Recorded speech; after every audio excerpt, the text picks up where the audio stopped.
Passion de notre Seigneur Jésus-Christ selon saint Matthieu. On fit comparaître Jésus devant Pilate, le gouverneur, qui l'interrogea: « Es-tu le roi des Juifs ?» Jésus déclara: « C'est toi qui le dis. » Mais tandis que les chefs des prêtres et les anciens l'accusaient, il ne répondait rien. Alors Pilate lui dit: « Tu n'entends pas tous les témoignages portés contre toi ?» Mais Jésus ne lui répondit plus en mots, si bien que le gouverneur était très étonné. Or, à chaque fête, celui-ci avait coutume de relâcher en prisonnier celui que la foule demandait. Il y avait alors un prisonnier bien connu, nommé Barabbas. La foule s'étant donc rassemblée, Pilate leur dit: « Qui voulez-vous que je vous relâche, Barabbas ou Jésus qu'on appelle le Messie ?» Il savait en effet que c'était par jalousie qu'on l'avait livré. Tandis qu'il siégeait au tribunal, sa femme lui fit dire: « Ne te mêle pas de l'affaire de ce juste, car aujourd'hui j'ai beaucoup souffert en songe à cause de lui. » Les chefs des prêtres et les anciens poussèrent les foules à réclamer Barabbas et à faire périr Jésus. Le gouverneur reprit: « Lequel de deux voulez-vous que je vous relâche ?» Ils répondirent: « Barabbas. » Il reprit: « Que ferai-je donc de Jésus, celui qu'on appelle le Messie ?» Ils répondirent tous: « Qu'on le crucifie. » Il poursuivit: « Quel mal a-t-il donc fait ?» Il criait encore plus fort: « Qu'on le crucifie. » Pilate vit que ses efforts ne servaient à rien, sinon à augmenter le désordre. Alors il prit de l'eau et se lava les mains devant la foule en disant: « Je ne suis pas responsable du sang de cet homme. Cela vous regarde. » Tout le peuple répondit: « Son sang, qu'il soit sur nous et sur nos enfants. » Il relâcha donc Barabbas. Quant à Jésus, il le fit flageller et le livra pour qu'il soit crucifié. Alors les soldats du gouverneur amenèrent Jésus dans le prétoire et rassemblèrent autour de lui toute la garde. Ils lui enlevèrent ses vêtements et le couvrirent d'un manteau rouge. Puis avec des épines, ils tressèrent une couronne et la posèrent sur sa tête. Ils lui mirent un roseau dans la main droite et pour se moquer de lui, ils s'agenouillaient devant en disant: « Salut, roi des Juifs !» Et crachant sur lui, il prit le roseau et il le frappait à la tête. Quand ils se firent bien moquer de lui, ils lui enlevèrent le manteau, lui remirent ses vêtements et l'amenèrent pour le crucifier. En sortant, ils trouvèrent un nommé Simon, originaire de Cyrène, et le réquisitionnèrent pour porter la croix. Arrivés à l'endroit appelé Golgotha, c'est-à-dire lieu du crâne ou calvaire, ils donnèrent à boire à Jésus du vin mêlé de fiel. Il en goûta, mais ne voulut pas boire. Après l'avoir crucifié, ils se partagèrent ses vêtements en tirant au sort, et il restait là assis à le garder. Au-dessus de sa tête, on inscrivit le motif de sa condamnation: celui-ci est Jésus, le roi des Juifs. En même temps, on crucifie avec lui deux bandits, l'un à droite et l'autre à gauche. Les passants l'injuriaient en hochant la tête: « Toi qui détruis le temple et le rebâtis en 3 jours, sauve-toi toi-même, si tu es le Fils de Dieu. » et descend de la croix. De même, les chefs des prêtres se moquaient de lui avec les scribes et les anciens en disant « Il en a sauvé d'autres et il ne peut se sauver lui-même. C'est le roi d'Israël. Qu'il descende maintenant de la croix et nous croirons en lui. » Il a mis sa confiance en Dieu, que Dieu le délivre maintenant s'il l'aime, car il a dit « Je suis le Fils de Dieu ». Les bandits crucifiés avec lui l'insultaient de la même manière. À partir de midi, l'obscurité se fait sur toute la terre jusqu'à 3 heures. Vers 3 heures, Jésus cria d'une voix forte « Eli, Eli, lama sabachthani », ce qui veut dire « Mon Dieu, pourquoi m'as-tu abandonné ?» Quelques-uns de ceux qui étaient là disaient à l'entendant « Le voilà qui appelle le prophète Élie ».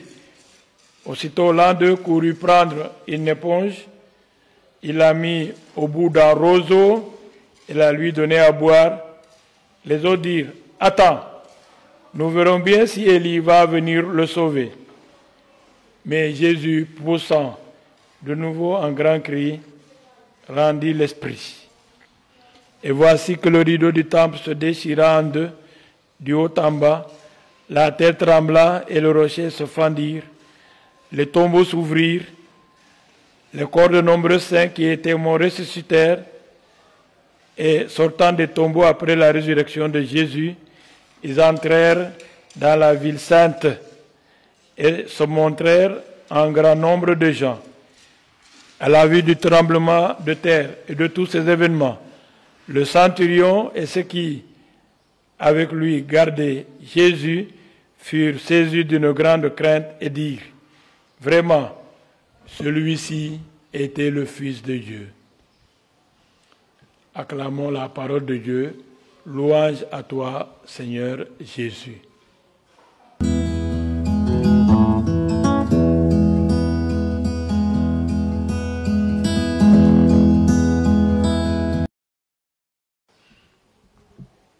Chers abonnés, amis spectateurs d'Ave Maria TV, je vous expliquais que le dimanche des Rameaux et le dimanche de la Passion étaient distincts, séparés.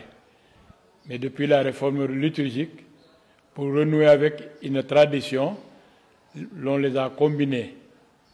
C'est la raison pour laquelle, après la lecture de l'évangile de Jésus entrant à Jérusalem, nous avons lu également la passion de notre Seigneur Jésus-Christ selon saint Matthieu. Pour comprendre cet épisode, il est bon de noter que chaque évangéliste a un portrait de Jésus. Pour Matthieu, Jésus est le Messie attendu. La preuve, il accomplit tout ce que les prophètes avaient annoncé concernant donc le Messie. D'où les citations des prophètes et les allusions faites à l'Ancien Testament. Car Matthieu s'adresse à des Juifs. Et parlant des Juifs, l'on sent une tension entre eux et les chrétiens, parce que justement au moment où Matthieu écrit, les chrétiens sont persécutés par les Juifs. On dirait que même les païens, c'est-à-dire les non-juifs, comme le centurion et sa suite, reconnaissent en Jésus le Fils de Dieu. Et ainsi donc, il représente ici tous les païens qui sont invités justement à croire que Jésus est le Messie et qu'il est le Fils de Dieu. La mort de Jésus sur la croix était atroce. Jésus a beaucoup souffert, d'où le dimanche de la Passion. Cette Passion a été source de sanctification, source de purification. C'est à travers la passion de Jésus que nous avons compris à quel point Dieu nous aime. Peut-être que c'est difficile à comprendre, mais nos propres souffrances, nos problèmes, comme par exemple le coronavirus, peuvent être aussi pour nous chemin de purification, chemin de sanctification. Le père Pierre Théard de Chardin explique qu'il parcourait la terre pendant que sa sœur Marguerite Marie Théard était clouée au lit par la maladie. Alors dans de ses livres, il pose cette question. Entre eux deux, qui a le plus apporté de la lumière à l'humanité? Il n'a pas donné de réponse, mais l'on peut soupçonner donc que certainement c'est sa sœur qui, par ses souffrances, a illuminé sa propre vie et celle des autres. Et si coronavirus aussi nous donnait de découvrir l'amour de Dieu, l'amour des autres, nous amener à un peu plus de solidarité, nous aurions également produit de la lumière autour de nous. Puis Jésus, qui a porté nos douleurs, nous aider également à porter nos souffrances, puisqu'il est censé nous délivrer par sa mort, qui nous aide aussi à sortir de la crise que nous vivons, qui nous aide à découvrir jusqu'où peut aller aussi l'amour. Amen. Chers abonnés, amis spectateurs d'Ave Maria TV, nous achevons notre entretien par cette prière. Dieu éternel et tout-puissant, pour montrer au genre humain quel abaissement il doit suivre, tu as voulu que notre Sauveur, dans son corps, nous dévoile également quel est l'amour en mourant sur la croix. Accorde-nous cette grâce aussi de sentir les enseignements de sa passion et d'avoir part à sa résurrection, lui-même qui vit et règne avec toi dans l'unité du Saint-Esprit, maintenant et pour les siècles des siècles. Amen.